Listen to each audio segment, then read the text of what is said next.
to think of shearing and having a haircut. And when you get your haircut, it doesn't hurt. You look neat and tidy for a while, but as your hair continually grows... And that's the cracker, breaks the sound barrier. It is actually a sonic boom. Thank you very much.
Now the big one in front, here's the oldest one we've got here, that's Pete and Trev right behind him. Now they are the rooms, we only keep them for breeding purposes. They're going to breed with their ewes here, of course, make more sheep. You bend down into the shearing position and the springs up the top. They end up supporting half of your body weight, and that does take quite a lot of strain off of my back. Alright, time to grab a sheep out, show you how we shear it. So I'll hand you over to Lee now to explain what happens during the shearing. So when the shearer catches the sheep, the first thing he does is he turns it upside down very quickly. This gets the sheep off its legs, and that way it's completely under control and it can't get away.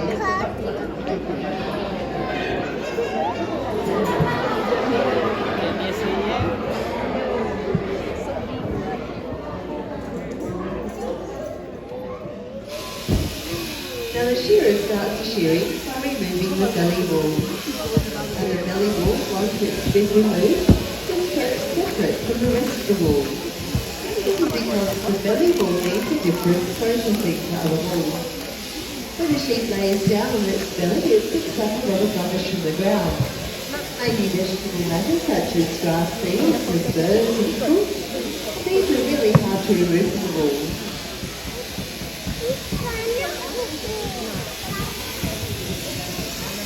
Now in a commercial shearing shed there will be more than just one shearer. Usually 4 or 5 working together, and we call them a team of shearers.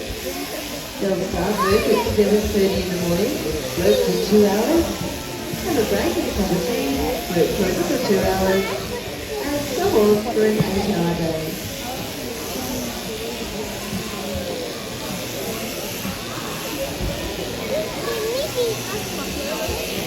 Up onto the head now, over the sheep's head. You must be very careful around the eyes and ears.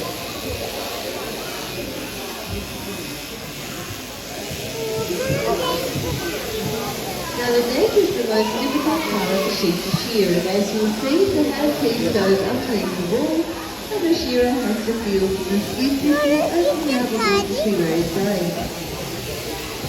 In Australia, we shear mainly merino sheep, that's the breed of the sheep. Merinos are very rich and have lots of loose skin all over their bodies, but mainly around the neck. Now you might like to think of shearing and having a haircut. And when you get your haircut, it doesn't hurt. You look neat and tidy for a while, but as your hair continually grows, before long, you need to have it cut again. And it's the same with the sheep, except we only shear the sheep up to here. Now this part of the shearing is called the long blow. A blow being a stroke of the handpiece.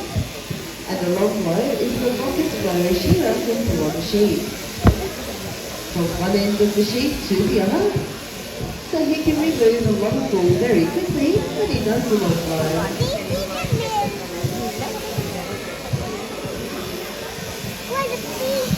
Now a typical sheep farm in Australia will have about 5,000 sheep, and teams of shearers will travel around from one farm to another. Once they get to the farm, they will stay there until all the sheep are shorn, and then the team will move on to the next farm.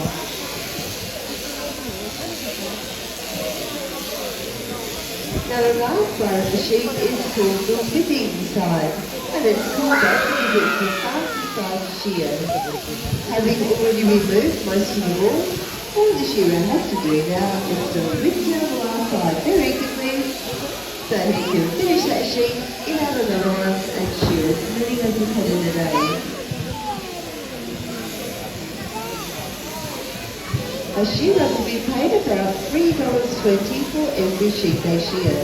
It may not sound like very much, but when you consider that they can shear between 150 and 200 sheep in one day, they are earning quite a bit of money.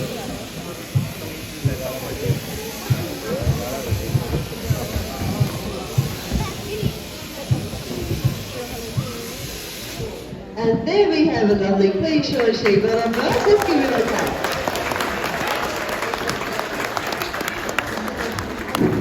Alright, so in the middle of the sheep here, there's a natural grease called lanolin. You may have all heard of it. Quite a lot of ladies' cosmetics, skincare products are made out of lanolin. It's very good for our skin, but it's also good for the sheep. And then they've just shorn her. She's producing a large amount of this lanolin, and that immediately covers the whole body of the sheep with grease. And that actually protects the sheep from the weather, keeps them dry and warm. And we can now put the sheep back outside straight after we shear them at any time of the year. Even in the middle of winter. The sheep don't suffer at all. Done, she can go back. Back she goes. Now this is what we left here with a big pile of wool called a fleece. A bit tangled up. So there are workers in a shearing shed, they're called rouseabouts. And one of their jobs is to pick up the fleece, throw it out onto a wool table. We don't have a wool table.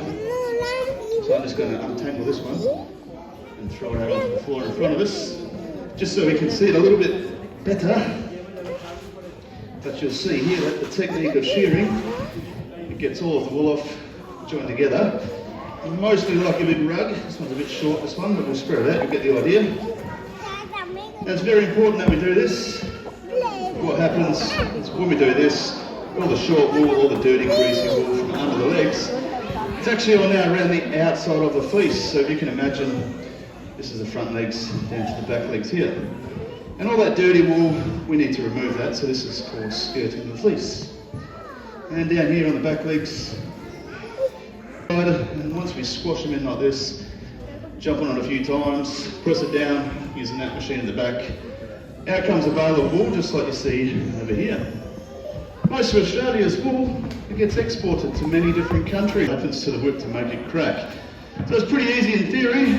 All we're doing is we're changing directions. So this is forwards, we change directions and go back the opposite way. And if you slow it right down, you can actually see that loop we create. Just by changing directions, and the faster you go, the faster it goes. Once it gets to the end, it flicks the end over faster than the speed of sound.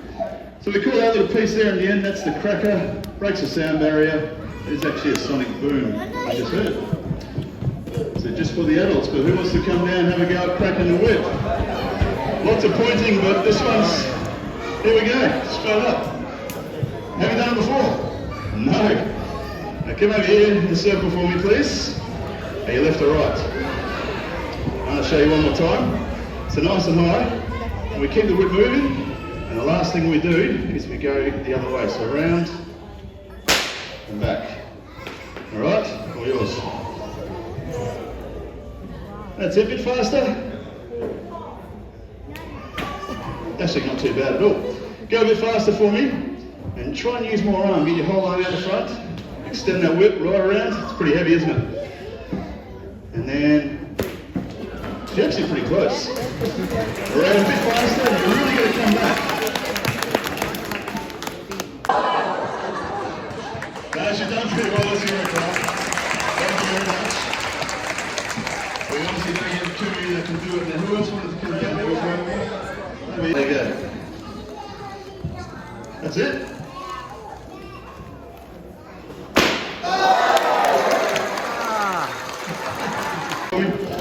Video? In the safe zone?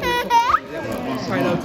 So you were sort of trying to pull it back, and notice I go all the way around, and then come back. Yes? It is harder than it looks, that's what I mean. Hey, now we're getting there. Yeah, that's better. You're almost there.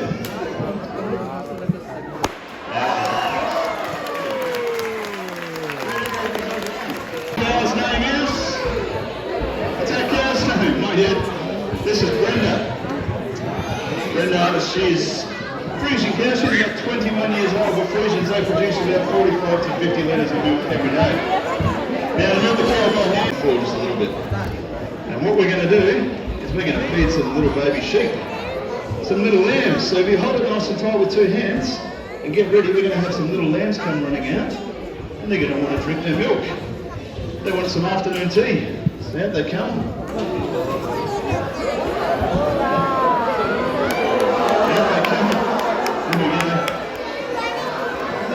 This one's for you. Don't square them, hold it nice and tight.